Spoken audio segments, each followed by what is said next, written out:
예, 반갑습니다. 열린사회포럼 이사장 옥동석입니다. 사실 자유기업원이 주로 이제 경제학과 철학의 만남에 대한 세미나 연구를 많이 해왔습니다만은 우리 열린사회포럼에서는 자유기업원의 지원을 받아서 구체적인 정책 현안에 대해서 우리가 시장 경제를 창달하는데 어떤 방향으로 나아가야 되는가에 관한 세미나를 뭐 한 달에 한 번 또는 두 달에 한 번 이렇게 개최하고 있습니다. 사실 오늘의 주제는 연금 제도와 자본시장입니다. 사실 요즘 시절이 하수선합니다. 뭐 계엄 발령, 계엄 취소, 또 대통령 탄핵 등 여러 현안들이 정치적인 현안들이 많습니다만은 그렇습니다만 우리가 생각할 때 당장 연금이 안 나오면 어떻게 되지? 이것만큼 우리가 생각하기에 끔찍한 일은 없는 것 같습니다. 그만큼 우리 사회가 연금 제도라고 하는 것은 어떤 정치적, 정책적 현안보다도 더 중요하다고 봐집니다. 사실 우리가 연금 제도 개혁에 대해서는 지금까지는 많은 복지 전문 학자들이 세대 간의 형평성의 문제를 많이 제기해 왔습니다. 그래서 우리가 적립식으로 운영되고 있지만 연금기금이 고갈되고 난 뒤에는 부가식으로 전환될 거다. 뭐 이런 논의들이 많이 있었습니다만은 그러면 부가식으로 전환되거나 적립식으로 부족한 이런 경우에 있어서는 어떻게 하느냐? 국가의 지급 보장이 있어야 된다. 이런 논의들이 또 전문가들 사이에서 나왔습니다. 그러다 보니 자연스럽게 국민연금의 문제는 이제는 저는 재정 운용의 문제, 재정학의 문제로 되면서 기존의 재정학자들이 장기 재정 전망에 대해서 여러 우려를 하고 있었습니다만은 거기에 덧붙여 우리 국민연금의 또 적자는 어떻게 해결해야 되는가 이런 또 과제를 안게 되었습니다. 그러다 보니 이제 재정학자들이 국민연금 문제에 대해서는 관심을 많이 가지게 되고 있습니다만은 제가 사실 그 중요하고 현안으로 또 생각하는 문제 중에 하나가 과연 우리가 금융시장, 외환시장에서 국민연금의 적립금이 고갈되었을 때 어떤 일이 벌어지는가 이 문제에 대해서는 우리 학자들이 아직까지는 충분히 인지하지 못한다 이런 생각을 하고 있습니다. 지금 금융시장과 외환시장 여기에 대한 영향도 저는 많이 있으리라고 봐지고 특히 국민연금이 우리가 금융시장, 자본시장에서 연못 속의 고래다 이런 은유를 많이 하고 있습니다. 그런데 연못 속에 고래가 있을 때 이것도 중요한 문제입니다만은 갑자기 고래가 빠져나갔을 때 어떻게 되는가 이런 것들이 굉장히 중요한 우리가 미리 생각하고 대비해야 할 그런 문제가 아닌가 생각하고 있습니다. 아무쪼록 오늘 이 남재우 자본시장연구원 박사님께서 발제를 해주시겠습니다만은 아무쪼록 오늘 세미나를 통해서 우리가 이 연금 제도가 국내의 자본시장, 금융시장, 외환시장에 미치는 영향들에 대해서 보다 심층적인 연구가 이루어질 수 있고 또 거기에 따라서 어떤 이슈들이 제기될 수 있는가에 대해서 일종의 브레인스토밍 역할로서 어떤 연구 결과를 연구에 대한 주장을 이야기하기보다는 어떤 측면들이 우리가 신중하게 검토해야 된다에 대한 하나의 첫 걸음이 될 수 있기를 바라는 마음에서 오늘 이 세미나를 개최하게 되었습니다. 아무쪼록 오늘 알찬 논의가 이루어지기를 바라겠고요. 우리 남재우 박사님 그리고 또 윤석명 박사님 그리고 박명호 홍익대 교수님 그리고 김병덕 박사님 이렇게 토론을 들어가면서 자유롭게 논의를 진행해 봤으면 합니다. 오늘 바쁜 일정에도 참여해 주셔서 대단히 감사드립니다. 먼저 그럼 남재호 박사님의 발제를 듣도록 하겠습니다. 감사합니다. 네, 모두 반갑습니다. 방금 소개받은 자본시장연구원 남재우입니다.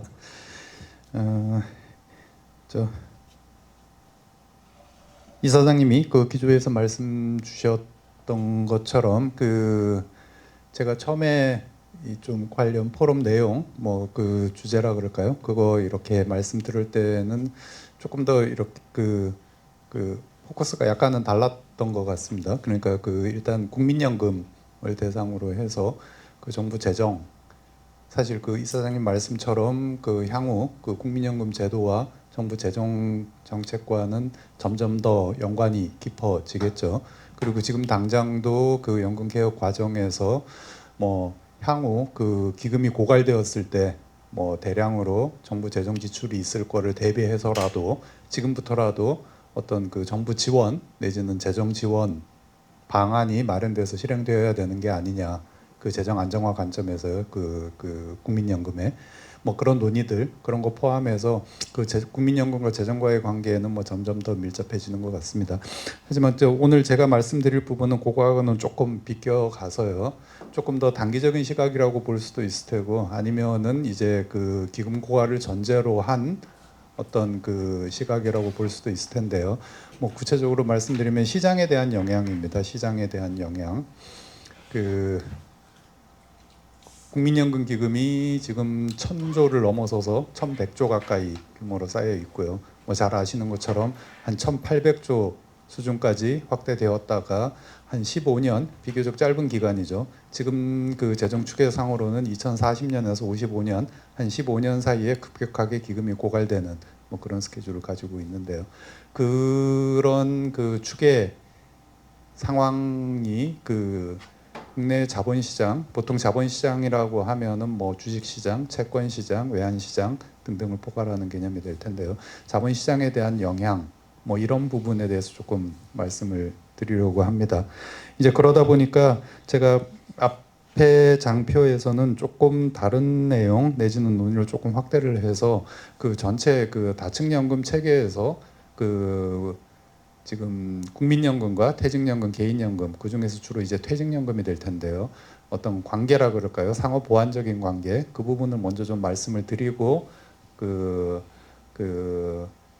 국민연금 외에 퇴직연금까지 아울러서 전체 우리나라 다층연금 체계 하에서의 연금 제도와 시장에 대한 영향 뭐 이렇게 조금 논의의 범위를 확대를 했습니다.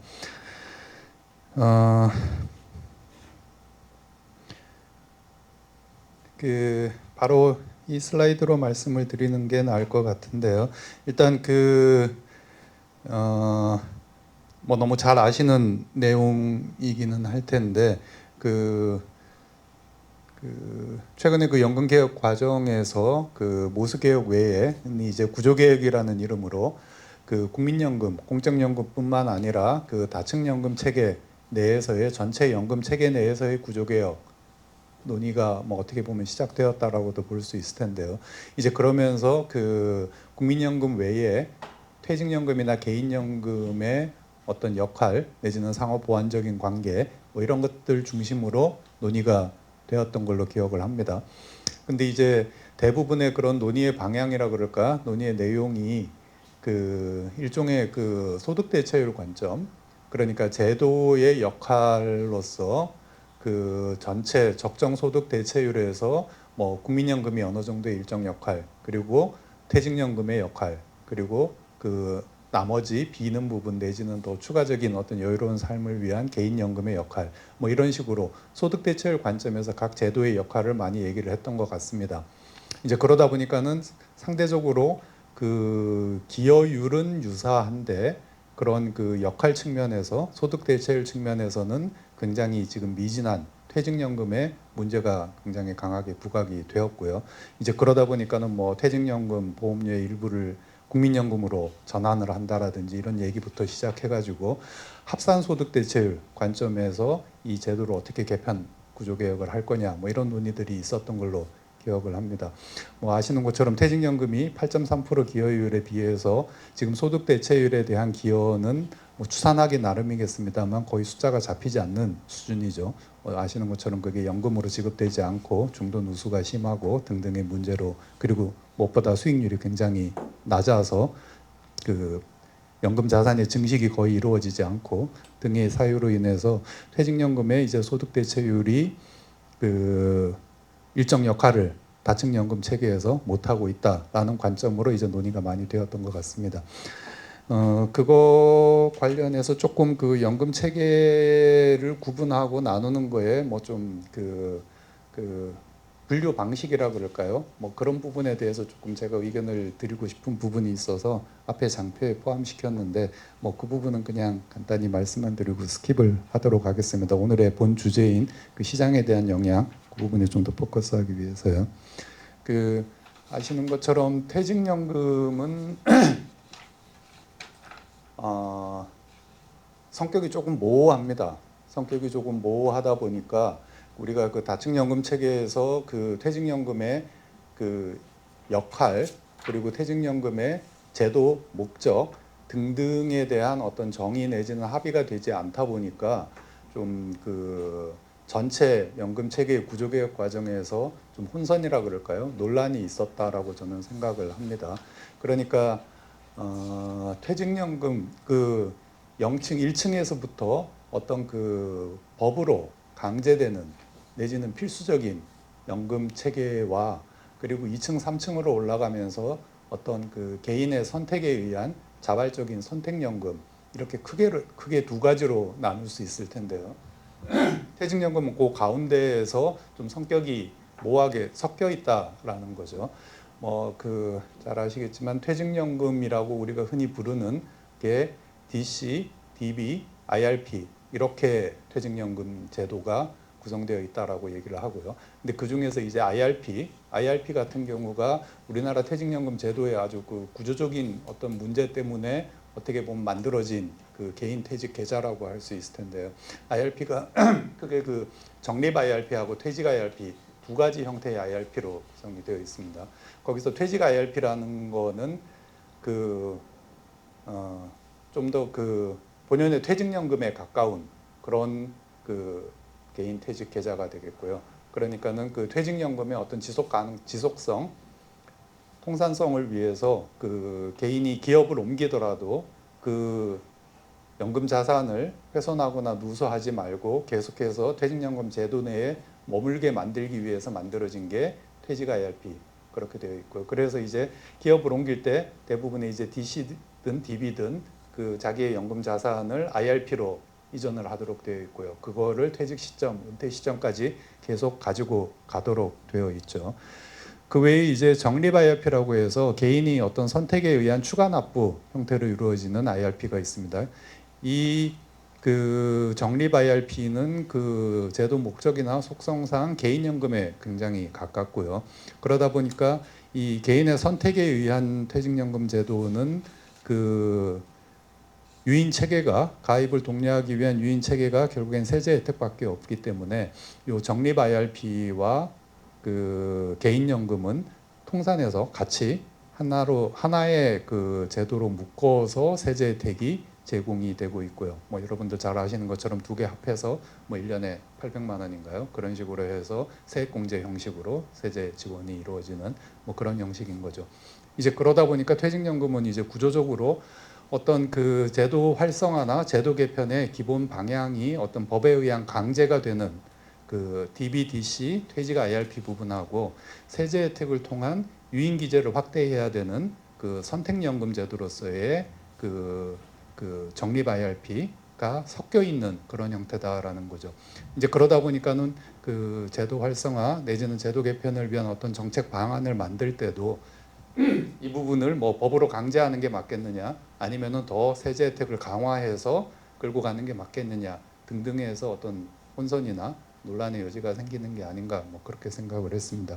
그래서 뭐 결론적으로 말씀드리면 퇴직연금 제도 내에서 지금 그 적립 IRP와 퇴직 IRP를 분류를 해서 전체 연금 체계를 필수연금과 선택연금 이렇게 분류를 하고 퇴직연금은 그 선택이 아닌 필수연금 제도로서 일종의 우리가 흔히 그 중공적이라고 계속 표현하는 그렇게 되면은 이제 뭐 퇴직연금 필수연금인 퇴직연금까지 포함해서 우리나라의 공적연금 체계로 분류를 해도 뭐 크게 문제가 없는 게 아닌가 싶기도 하고요.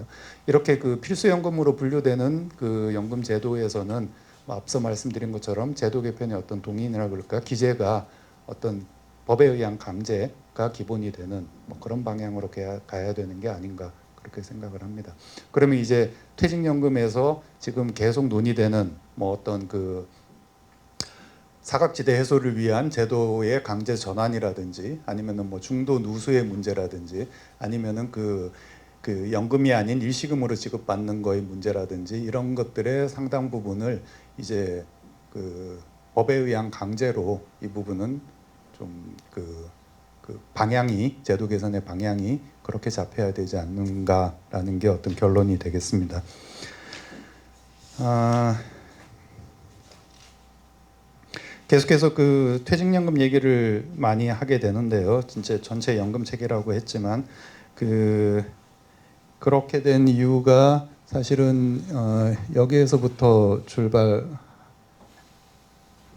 하는 것 같습니다.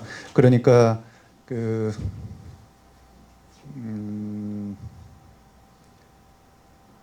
우리가 그 다층연금 체계 내에서 퇴직연금과 국민연금, 개인연금의 어떤 구조개혁을 논의를 하면서 서로의 역할 뭐 이런 걸 얘기를 할 때 아까 제가 그 소득 대체율의 관점으로 집중돼 있었다 그렇게 말씀을 드렸는데 이제 또 다른 하나의 축이 어떤 그 시장에 대한 영향 내지는 그 어차피 국민연금이든 퇴직연금이든 다 자본시장을 전제로 시장에서 운용이라는 투자라는 게 이루어져야 되는 연금 자산이라는 측면에서 시장에 대한 영향 내지는 시장에 대한 어떤 그 상호 보완적인 관계 뭐 이런 부분도 저희가 좀 짚어봐야 되지 않겠느냐라는 차원에서 준비한 내용이고요.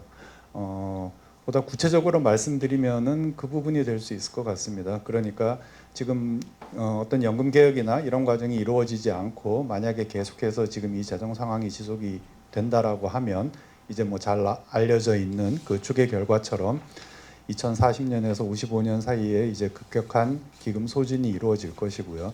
그러면 그게 국내 자본시장에 미치는 영향을 생각해 보면 뭐 너무나 당연하게 그 급격한 시장의 자금 유출이 이루어지는 거죠. 그 어떤 그 시장 참여자, 시장의 수요 자본 자산에 대한 그 공급과 수요로 이루어지는 시장, 자본 시장에서 중요한 수요 주체가 사라지는 것이고요. 그러면 이제 흔히 저희가 시장에서 가격을 결정짓는 그 수요 주체가 없어지는 거죠. 그러면 수급 측면에서 이제 그 가격이 떨어지는 뭐 굉장히 그 크리티컬한 이유가 생기는 것이고요. 그 영향이 얼마나 클지 그거를 조금은 좀 먼 얘기고 그 여러 가지 제도 상황에 디펜던트한 내용이긴 합니다만 좀 가늠하고 대비하는 게 필요하지 않나라는 생각입니다. 근데 그 많은 전문가들이 그런 의견을 피력을 해요. 그렇게 특히 주식시장에서 지금까지 계속해서 국민연금이 주식시장의 순유입 기조를 가져가면서 여러 가지 수급 측면에서 긍정적 기여도 했고 또 시장에 대한 영향이 너무 과다라는 측면에서 뭐 부정적인 면도 있었고 등등이 많이 논의가 되었습니다만 그렇게 시장에서 국민연금이 급격하게 빠져나갈 때 그 빠져나가는 자금을 받아줄 주체가 있어야 되는 거 아니냐. 그 주체가 없으면은 말 그대로 가격이 폭락을 하게 될 테니까요. 그럼 이제 우리가 흔히 멜팅다운, 마켓 멜팅다운이라고 표현하는 뭐 그런 상황이 생기지 말라는 법도 없고요. 그때 그 받아줄 수 있는 주체로 많은 분들이 이제 퇴직연금을 얘기하는 것 같습니다. 그 시점에서 국민연금 이상으로 규모가 성장해 있을 퇴직연금이 그 국민연금에 빠져나가는 자금을 받아줄 수 있지 않겠느냐라고 기대를 하시는데 뭐 거기에 대한 어떤 정량적인 분석이나 이런 것들은 좀 전무한 것 같습니다. 실제로 어느 정도 퇴직연금이 커져서 그 자금을 받아줄 수 있을 건지 영향력을 얼마나 완화해 줄 수 있을 건지 등등에 대한 어떤 정량적인 분석이라 그럴까요? 그런 거는 별로 없었다라는 거죠. 그래서 뭐 그 부분을 좀 뒷부분에 그 부분에 대해서 좀 말씀을 드리려고 합니다. 그에 앞서 가지고 그 먼 미래가 아닌 지금 당장 그 국민연금이 자본시장에 얼마만큼의 영향을 미치고 있느냐 뭐그 부분을 조금 더 언급을 하고 넘어가려고요. 근데 아까 저 이사장님께 뭐 잠깐 말씀드렸었는데 그 지금 국민연금의 그 재정 당국 보건복지부에서는 주기적으로 제 기억으로는 한 4년에서 5년 간격으로 계속해서 뭐 그 국민연금 거대 적립금이 시장에 미치는 영향이라는 타이틀로 뭐 관련 연구 용역이나 그런 그 점검을 해 오고 있는 걸로 알고 있습니다. 그렇게 해서 올해 그 저희 연구원에서 그 비슷한 그 연구 용역을 수행을 했었고요. 그러니까 그 1,000조를 넘어가는 국민연금 적립금이 그 국내 자본시장, 그러니까 채권시장, 주식시장, 외환시장에 어느 정도의 영향을 미치고 있는지, 그리고 향후 그 재정 추계 상황, 재정 추계에서 제시하는 적립금 추이에 따라서 그 시장 영향력이 얼마나 더 확대될 건지, 축소될 건지, 뭐 이제 그런 부분들을 좀 정량적으로 보자라는 것이었죠.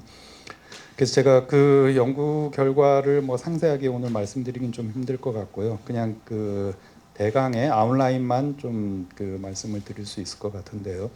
제일 좀 그 관심이 크다 그럴까 그런 부분이 주식 시장인 것 같습니다.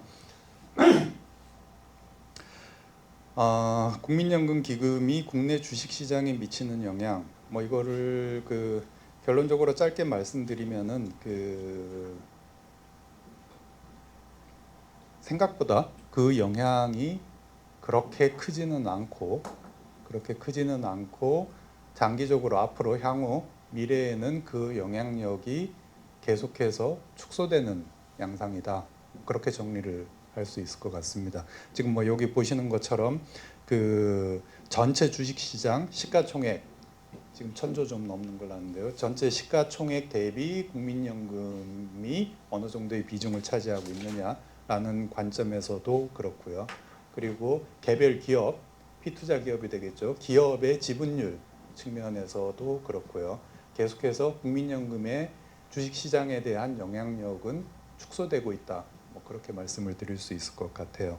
뭐 그 축소되는 이유는 잘 아시는 것처럼 국민연금이 어떤 그 자산 배분, 그 수익률 제고를 위한 자산 배분의 관점에서 전체 그 투자 자산에 대한 그 자산 배분에서 국내 주식의 비중을 계속해서 줄여가고 있는 부분이 가장 큰 영향을 미치고 있는 것으로, 기금 적립금 자체는 계속해서 늘어나고 있기 때문에 그 비중을 유지만 하더라도 주식시장에 대한 영향력은 비례해서 계속해서 커질 텐데요. 근데 그 비중을 줄여가는 비중 축소 속도가 적립금 증가 속도보다 더 빠르다는 얘기죠.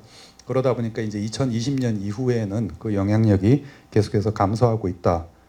실제 그 포트폴리오 내에서 그 국내 주식 보유 규모, 절대 금액 자체도 감소를 했고요. 이제 그러다 보니까 자산군별 그 보유 비중에서도 국내 주식이 차지하는 비중이 과거에 비해서 지금 한 14% 미만 수준까지 많이 축소가 되었죠. 그래서 이제 전체 그 국내 주식 시장의 시가총액에서 차지하는 비중 역시 맥스로 올라갔을 때는 한 7.7%까지 올라갔었는데요. 2019년도에 그게 최근에는 한 5.8%까지 줄고 향후에도 계속해서 축소될 전망입니다. 사실 그 시가총액 대비 보유 비중이 7.7%에서 지금 5.8%라는 게 뭐 영향이 작다라고 얘기하기는 힘들 것 같아요. 그냥 그 국민연금이 그 국내 증시에 상장되어 있는 모든 종목에 대해서 이분하게 똑같이 다 투자를 한다고 치더라도 그러면 5% 이상의 지분율이 된다라는 얘기고요. 그렇게 되면은 결국 그 우리가 흔히 그 5%룰, 10%룰이라고 얘기하는 부분들, 그러니까 5% 이상의 지분율, 국내 모든 상장 기업에 대해서 5% 이상의 어떤 주주가 되는 상황이다라고 생각을 하면 5.8%라는 비중이 뭐 그렇게 작다라고 평가하기는 힘들 것 같습니다. 하지만 그럼에도 불구하고 그 계속해서 그 비중은 줄고 있다는 추세가 중요하고요. 그리고 이 국내 주식 시장에서 국민연금이 차지하는 비중이 줄어드는 거는 뭐 좀 양면적인 그 평가가 있을 수 있을 것 같아요. 지금 뭐 올해도 잘 아시겠지만 그 정부 재정당국 등에서는 그 국내 주식 그 저평가된 주식을 그 밸류업하기 위한 뭐 그런 노력들이 많이 있었고요. 그 과정에서 국민연금이 국내 주식 비중을 계속해서 줄여가는 상황에 대한 뭐 좀 어택이라 그럴까요? 뭐 그런 것도 많이 있었던 걸로 압니다. 하지만 그럼에도 불구하고 이제 국민연금 입장에서는 그 전체 자본시장, 뭐 주식시장의 부양, 뭐 이런 책임보다는 당연히 기금의 수익률을 높이는 게 우선 과제이다 보니까 계속해서 해외 주식, 대체 투자 위주로 자산을 확대해 나가고 국내 주식 비중은 계속 줄여가는 뭐 그런 상황입니다. 그러다 보니까 뭐 밸류업이 제대로 이루어지지 않는다. 뭐 일본의 GPIF 사례를 벤치마킹해서 그 밸류업 그 지금 움직임이 시작되었는데요. 일본 같은 경우에 GPIF는 실제 그 정량적인 측면에서나 정성적인 측면에서나 굉장히 그 밸류업을 강하게 드라이브를 했죠. 실제로 자금의 배분도 많이 하고 그리고 정성적인 측면 그러니까 밸류업에서 기업 가치를 제고하기 위한 뭐 기업 관여 활동 등등 포함해서 적극적인 연기금의 수탁자 책임 활동을 진행을 해서 밸류업에 기여한 것으로 뭐 그렇게 평가를 하고 있습니다. 거기에 비해서 이제 국민연금은 일단 규모면에서 계속해서 줄여가고 있고 또 국민연금의 어떤 그 기업 가치 제고를 위한 뭐 수탁자 책임 활동 등등에 대해서는 뭐 여러 가지 측면에서 좀 그 논란이 있는 부분이고요. 그로 인해서 적극적인 어떤 그런 활동은 그 이루어지지 않고 있는 그런 상황이고요. 하여간 여러 가지 측면에서 주식시장 내지는 상장 기업 뭐 등등에 대한 국민연금의 영향력은 생각보다 제한적이고 향후에도 그 영향력은 더 축소되는 방향일 것이다라는 겁니다.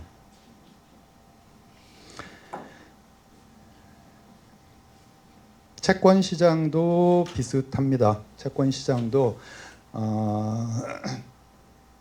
결국 그 국내 채권 시장에서 국민연금의 영향력이 줄어든다라는 것이고요. 뭐 이것도 딱 외형적으로만 보면은 주식 시장과 거의 동일합니다. 그러니까 국내 채권 시장의 성장세에 비해서 국민연금 기금의 채권 투자 규모가의 증가세가 굉장히 그 작고요.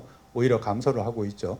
국민연금이 그 국내 주식 비중을 줄이는 거 이상으로 그 장기적인 방향으로 잡고 있는 게 채권 비중을 축소하는 거.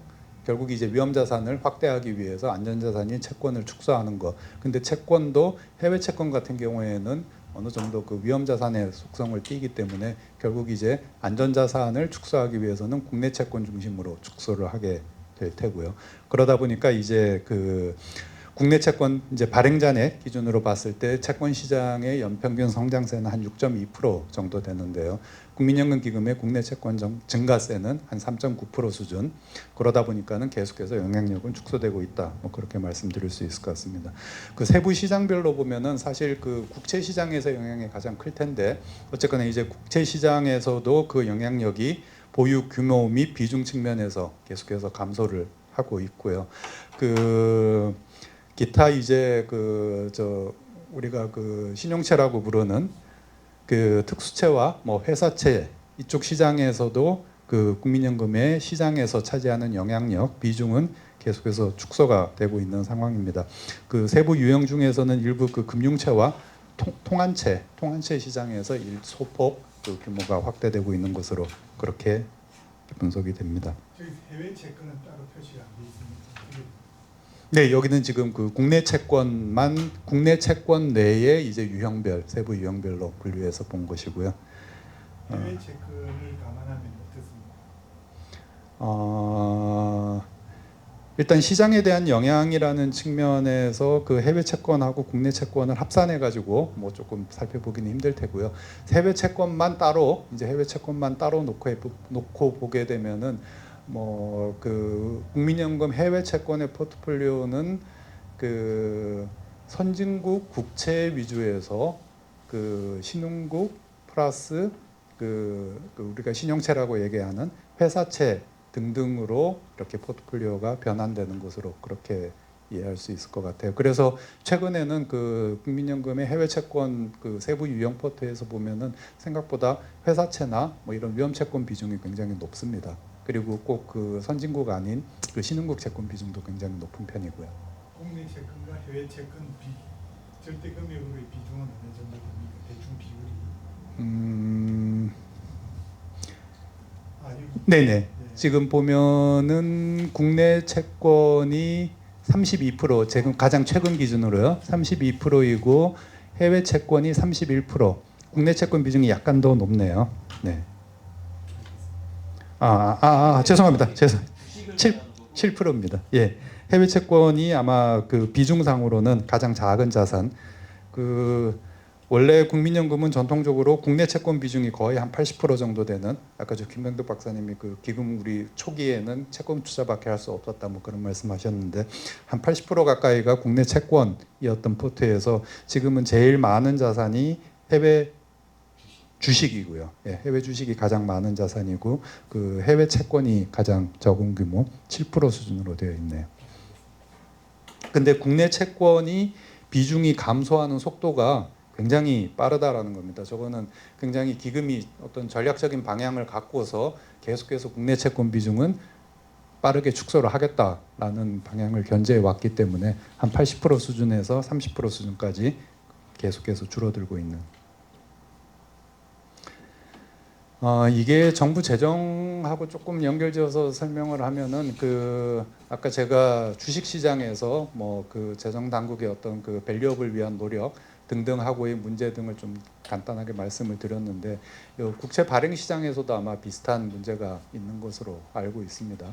그러니까 약간 이걸 무슨 효과라고 해야 될까요? 그 국민연금이 계속 기금이 적립되고 늘어나는 과정에서 일종의 현 세대의 어떤 재정 부담을 줄여주는 역할을 하고 있다라는 거죠. 그러니까는 국채 발행 비용을 굉장히 낮춰주는 역할을 그 발행 시장에서 국민연금이 굉장히 의미 있는 그 수요 주체로 들어가다 보니까 전체 발행 코스트를 낮춰주는 역할을 국민연금이 하고 지금 있다라는 것이죠. 근데 계속해서 이제 그 비중을 축소하면서 이제 그 재정 당국 입장에서는 그 국채 발행의 비용이 계속해서 높아지는 뭐 이제 그런 문제들로 인해서 뭐 그 국민연금의 어떤 시장 참여를 조금 더 요구를 한다든지 뭐 그런 상황이 있는 것으로 알고 있습니다.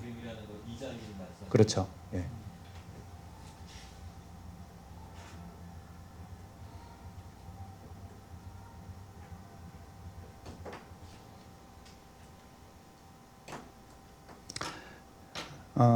제가 여기 장표에 좀 포함시키지는 않았는데 그 좀 민감하기도 하고 중요한 시장 중에 하나가 외환시장일 겁니다. 외환시장. 뭐 최근에 뭐 좀 논란도 많은 부분이기도 하고요. 그러니까 국민연금이 해외 투자 비중을 지금 해외 투자 비중이 50%가 넘은 상황이죠. 장기적으로는 한 60에서 70%까지 해외 비중을 늘려서 흔히 말하는 이제 홈바이어스를 축소하겠다. 그렇게 방향을 잡고 있기 때문에 그 해외 투자 비중은 계속 늘어나고요. 전체 적립금이 커지는데 비중도 늘어나니까 그 해외 투자를 위해 그 조달되어야 되는 외환의 규모도 굉장히 빠르게 증가를 하고 있고요.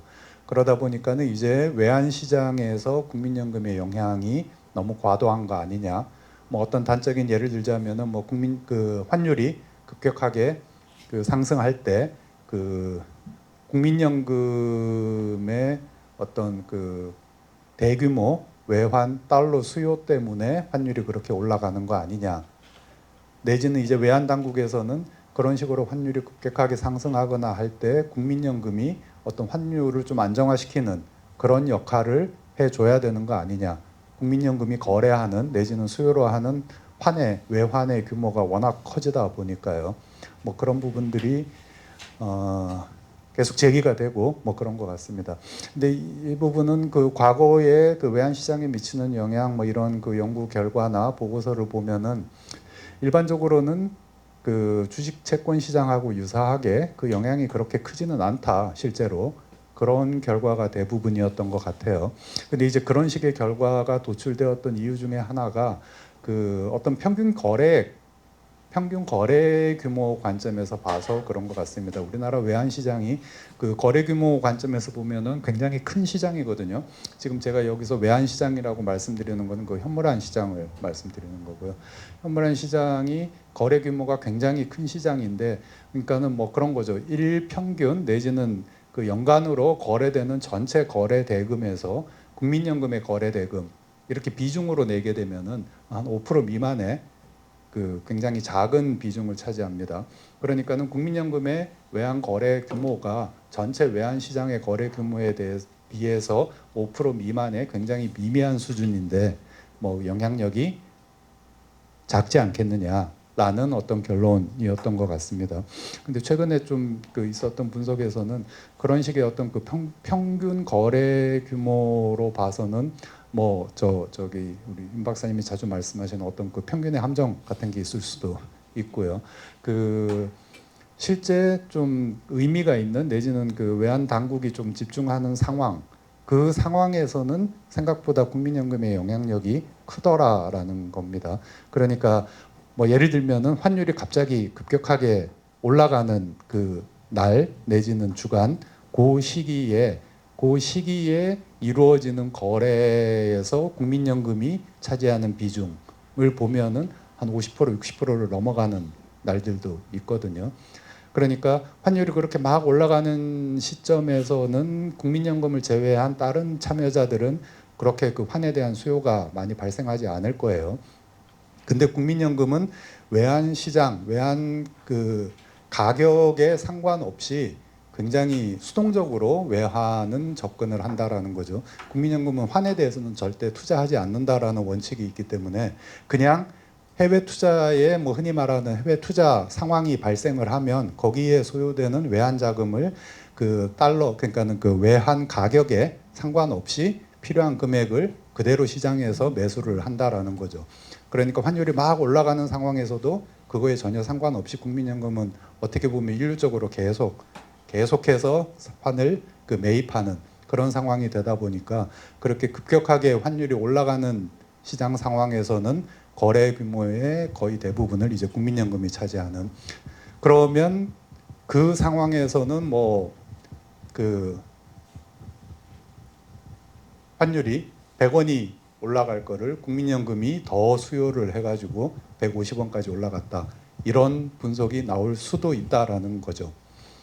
이제 그래서 뭐 국민연금 뭐 결론적으로 말씀을 드리면 국민연금이 외환 시장에 미치는 영향이 얼마나 크냐 작으냐 그러면은 시장 안정화를 위해서 국민연금이 어떤 역할을 해야 되겠느냐 이런 거를 논의를 하기 위한 기초 분석 자료가 방금 말씀드렸던 것처럼 어떤 그 데일리 데이터를 베이스로 해서 그 시장 상황에 따라서 국민연금의 영향이 커졌다 작아졌다 하는 부분을 감안을 해서 목표를 해야 되는 게 아닌가 그런 얘기들을 합니다. 그래서 뭐 최근에 나온 얘기 중에 하나는 그 국민연금이 환을 매수하는 그 과정을 조금 이렇게 분산시킬 필요가 있는 게 아닌가라는 거죠. 말씀드렸던 것처럼 그 외환이 필요할 때마다 그때마다 시장 상황에 상관없이 시장에서 매수를 하게 되면 시장 충격이 클 수밖에 없으니까요. 그리고 국민연금 관점에서도 수익률에 부정적이기도 하고요.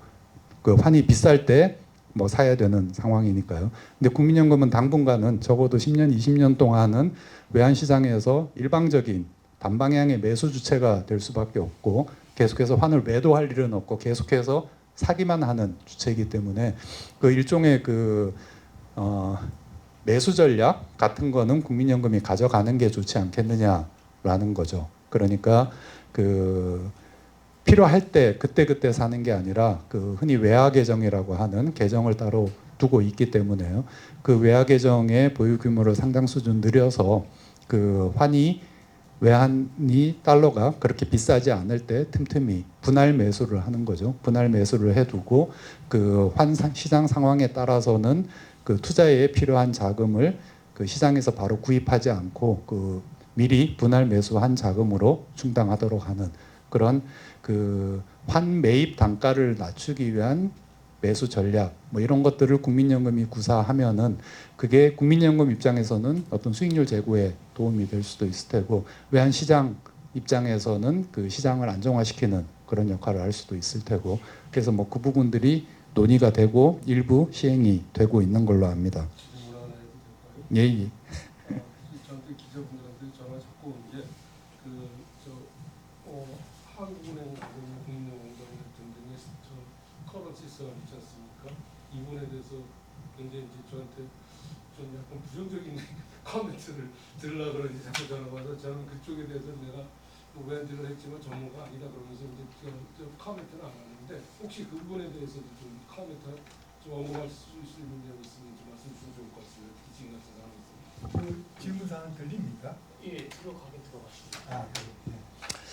글쎄요, 이 어떤 환매입 전략 내지는 국민연금 이 거대 규모가 외환 시장에 미치는 영향이라는 관점하고는 조금 다른 차원의 얘기인 것 같고요.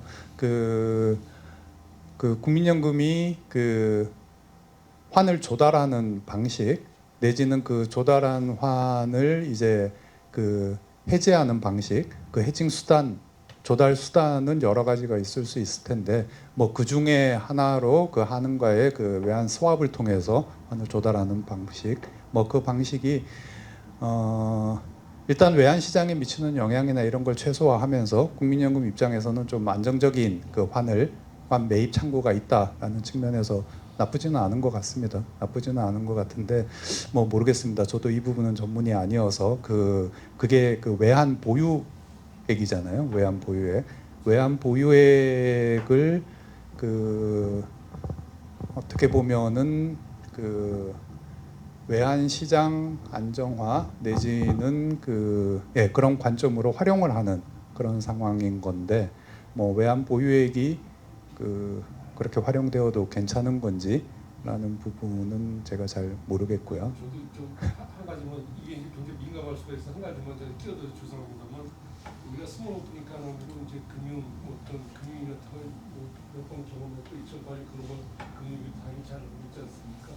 근데 예전에 10년 15년 전에는 이제 지금 논의되는 게 뭔지 모르겠어요. 그래서 제가 질문 드렸는데 아무래도 지금 국민연금 같은 경우 국내 투자할 그런 걸 밖으로 때는 많이 가잖아요. 수익률 제고 측면에서 그런 상황에서 이제 우리 스몰 오프니까를 금융위기를 겪을 때 예를 들면 우리가 예를 들면 금융위기 닥칠 때 미국이나 일본하고 외환 스왑도 체결하고 일본하고도 하려고 막 그런 식으로 어떤 그런 부분에 어떤 고민 같은 것도 예전에는 좀 복지부에서는 고민을 좀 했던 적이 있거든요. 그런데 지금의 어떤 외환 시장하고 미치는 부분에 대해서 이런 쪽에 대해서 이렇게 그런 건 없는지 그냥 제가 궁금한 건 약간 다른 쪽인데 그러니까 지금 통상적인 이거하고 그런 고민이 우리가 금융위기를 한번 겪다 보니까 굉장히 있었어요. 정부 부처 내에서도. 그래서 혹시 그런 부분 코멘트 주실 부분이 있을지 예, 제가 거기에 대한 정확한 답변이나 코멘트 드릴 능력은 되지는 않고요.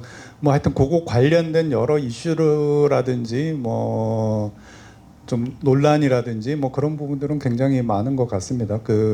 외환 시장 그리고 외환 보유액, 외환 보유액의 운용 등등으로 특히 이제 최근에 환율이 굉장히 오르고 또 더 최근에는 또 환율이 굉장히 급변동한 상황에서 국민연금이 어떤 역할을 해야 되지 않느냐 내지는 부정적으로 국민연금이 동원되는 거 아니냐부터 시작을 해서 외환 보유액 자체도 좀 지금 정부 재정 당국에서 지금 재정 적자 부분 늘 외환 보유액 아닙니다. 이 얘기는 확실치 않은 부분이기 때문에 나중에 얘기를 하도록 하겠습니다. 조금 이제 좀 진도를 나가서요. 이 부분 말씀을 드리고 끝내면 될 것 같습니다. 앞에 지금 여기 퇴직연금 관련해서 쭉 나온 얘기는 사실 요 얘기를 하기 위해서 집어넣은 것들이고요. 그냥 이걸 가지고서 바로 말씀을 드리면 될 것 같습니다. 그러니까 처음에 제가 말씀을 드렸던 국민연금의 급격한 기금 고갈 시기, 지금 추계상으로는 15년에 걸쳐서 일어나는 국내 자본시장에서의 유출 부분을 퇴직연금이 얼마나 받아줄 수 있겠느냐라는 내용입니다. 결론적으로 말씀드리면은 국민연금은 어느 정도 확정적으로 정해져 있는 미래다라고 한다라면 퇴직연금은 지금 계속해서 제도 개편이나 그러니까 아직은 좀 더 초기의 연금 제도이고요. 제도 개편이나 여러 개선 사안들이 논의되고 있는 제도라는 관점에서 퇴직연금 제도가 앞으로 어떻게 바뀌어 나갈 거냐에 따라서 대답이 달라진다라고 얘기를 할 수 있을 것 같아요. 뭐 간단히 말씀드리면은 퇴직연금, 지금 퇴직연금도 한 400조 이상으로 성장을 했거든요. 400조 이상의 퇴직연금이 지금과 크게 바뀌지 않고 지금처럼 그대로 운용이 된다라고 하면, 그러면 여기 지금 제가 써놓은 것처럼 2040년 이제 국민연금이 피크 찍고 이제 고갈이 시작되는 시점이죠. 2040년에 그 규모상으로는 국민연금이 한 67% 될 것 같아요. 그러니까 그 국민연금이 1,755조 원인데 퇴직연금이 한 1,300조, 200조 원, 뭐 그 정도 규모로 해서 한 67%, 3분의 2 정도 수준밖에 성장을 못할 것으로. 근데 보다 더 큰 문제는 지금 퇴직연금이 그 앞에서 제가 쭉 이렇게 말씀드렸던 그게 일단 그 중도 누출이 굉장히 심하고 또 연금이 아닌 일시금으로 받아가게 되면 그거 자체로도 제도 내에서는 완전히 그 자금은 빠지는 거거든요. 연금으로 받아가게 되면 죽을 때까지 일정 부분은 계속해서 제도 내에 남는 거다라고 비해서 그렇게 해서 빠져나가고 무엇보다도 수익률이 굉장히 낮아서 그 기금 증식이 연금 자산의 증식이 거의 이루어지지 않는다라는 것이죠. 근데 그렇게 수익률이 낮은 이유가 아시는 것처럼 정상적인 어떤 투자 상품, 실적 배당 상품으로 투자 운용이 이루어지지 않고 지금 거의 한 86%, 7% 정도가 원리금 보장이라고 하는 예금으로 지금 다 들어가 있단 말이죠. 근데 지금 퇴직연금의 지금 상황이 지속된다라고 하면 그런 식의 투자 행태 내지는 투자 포트폴리오도 2040년까지 그대로 갈 거다라고 보게 되면 그 시점에 국내 주식시장에 퇴직연금의 적립금은 어느 정도 들어와 있겠느냐라는 게 지금 여기 말씀드리는 7.5% 수준이 되는 겁니다. 그러니까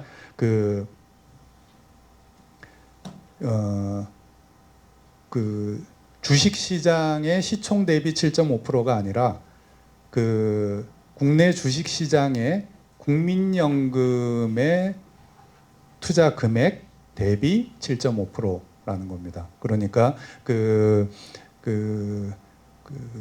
국민연금이 2040년에 국민연금이 국내 주식에 대한 영향력의 7.5% 수준이 퇴직연금의 영향력이다. 뭐 그렇게 해석을 하실 수도 있을 테고요.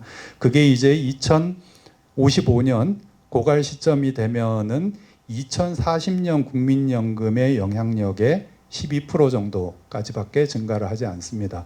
그러니까 뭐 퍼센트 포인트로 이렇게 보게 되면은 한 4.5% 정도밖에 증가하지 않는다라는 것이죠. 그러니까 국민연금 자금이 국민연금의 영향력이 100에서 0으로 줄어드는 그 기간 동안에 퇴직연금의 영향력은 7.5%에서 12%밖에 증가하지 않는다라는 것이죠.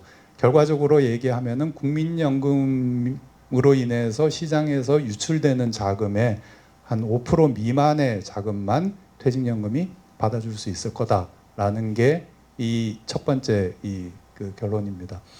그리고 두 번째는 이제 퇴직연금 제도가 그때까지 뭐 지금하고 똑같이 굴러가지는 않을 거다라는 거죠. 지금 논의되는 많은 그런 제도 개편 방안들 그런 것들이 어느 정도 원활히 추진이 되고 중도 누수도 어느 정도 차단이 되고 등등등. 그리고 무엇보다도 수익률이 지금 현재 한 2% 초반대인 퇴직연금 수익률이 국민연금의 장기 목표 수익률이 한 4.5% 정도 돼요.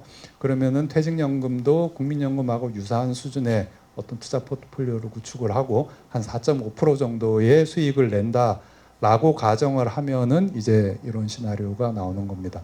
그렇게 되면은 2040년에 퇴직연금의 적립금 규모는 국민연금의 한 120% 정도까지, 그러니까 더 커지는 거죠. 2040년에 이미 퇴직연금 규모가 국민연금을 앞지르게 되는 그런 상황입니다.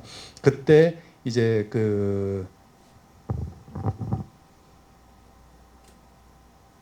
죄송합니다. 지금 여기에 지금 표시해 놓은 거는 그 앞에서 7.5%하고 12%에 해당되는 숫자입니다. 그러니까 2040년에 국내 주식 시장에서 국민연금 영향력의 120% 수준이 된다라는 겁니다. 그리고 2055년, 15년 후에는 2040년 국민연금의 주식시장 영향력의 거의 한 300% 가까이 늘어난다라는 것이죠. 그러니까 거의 한 200% 포인트, 2배에 가까운 그 영향력 증가가 있다라는 것이고요. 연도를 다시 한 번만 얘기해 주실래요? 118이 2040년이니까 언제? 2040년에 국내 주식 시장의 국민연금의 영향력의 118%라는 거. 2055년 가면은 그게 289%로 늘어난다. 2055년 가면은 국민연금 기금이 거의 소진이 돼서 네. 그러니까 국내 주식시장의 영향력이 거의 없을 텐데. 저 289%는 2040년 국민연금의 주식시장 영향력의 289%입니다. 그러니까 지금 교수님 말씀처럼 2055년에는 국민연금은 소진이 돼서 국내 주식에 대한 영향력은 제로겠죠. 예. 그래서 2040년 감소가 시작되는 그 시점에 국민연금의 영향력의 289%다. 뭐 그런 얘기입니다. 그러니까 두 개는 숫자를 퍼센트를 뺄 수가 있는 값이고요. 동일 시점 2040년에 국민연금의 주식시장 영향력이니까요. 그러면 저 뺀 값 거의 한 180% 포인트 정도 되는 저 값이 그 국민연금의 유출분을 퇴직연금이 받아줄 수 있는 가능성으로 해석을 할 수 있을 것 같습니다. 그 위에 있는 것도 국내 주식시장 7.5%도 네. 2040년 영향력이 7.5인데 네. 55년 가면 12% 정도 된다 이렇게 생각되는 거예요? 그것도 역시 2040년 국민연금 영향력의 12%까지 늘어난다라는 거죠. 55년 가면. 예. 그러니까 한 4% 포인트밖에 안 늘어난다라는 것이고요. 그러니까 국민연금의 유출분을 퇴직연금이 받아줄 수 있는 게 한 4.5% 정도밖에 못 받아준다라고 해석이 되겠죠. 근데 지금 그 제도 개편이 이루어지고 수익률 제고가 이루어지면은 거의 한 180% 정도를 받아줄 수 있다. 그러니까 뭐 간단히 그냥 그 묘사를 하자면 15년 동안 국민연금의 유출액보다 퇴직연금의 신규 유입액이 더 2배 가까이 더 커질 수 있다라는 거죠. 그 66.8이라는 거는요. 네. 2040년에 66.8이라는 거는 기금 적립 금액이 66.8. 퇴직연금이 한 66.8% 네. 된다는 네. 거죠. 네. 그때 또 퇴직연금이 대부분 주식시장을 안 가고 예적금 형태를 가고 있기 때문에 그 영향력이 7.5%뿐이 안 되는. 그렇죠. 네. 그러니까 지금 국민연금은 지금 주식시장에서 국민연금의 자산 배분 비중이 한 14% 정도 되잖아요.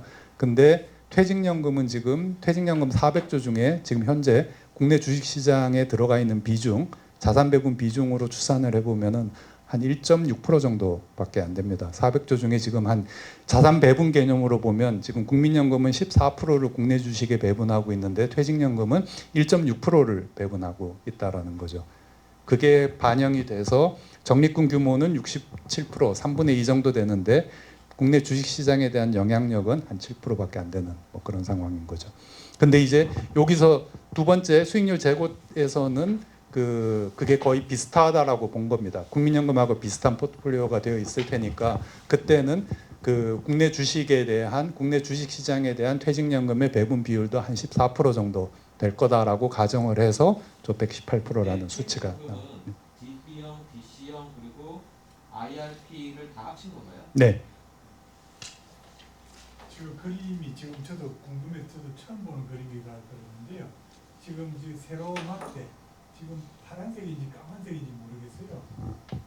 지금 비율 요 막대요. 예, 그건 뭡니까? 그게 이제 그 적립금 비율입니다. 그러니까 퇴직연금의 국민연금 대비 적립금 비율. 요 2040년이 66.8%이고요. 그게 이 그 상황이라면은 2046년에 이제 크로스가 되는, 그러니까 퇴직연금 적립금이 국민연금보다 커지는 시점이 2046년이 되는 것이고요. 두 개가 똑같아지는 시점에 비율이 1이 돼야 되는 거 아닙니까? 네네. 근데 100% 오른쪽 줄은 100%를 봤을 때는 70몇 %밖에 안 되네요.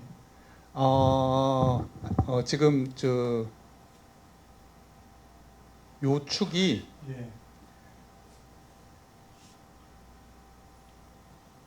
이거 지금 이렇게 막 그 올라가 버리면서 그거를 저 스케일링하면서 숫자가 조금 바뀐 것 같은데요.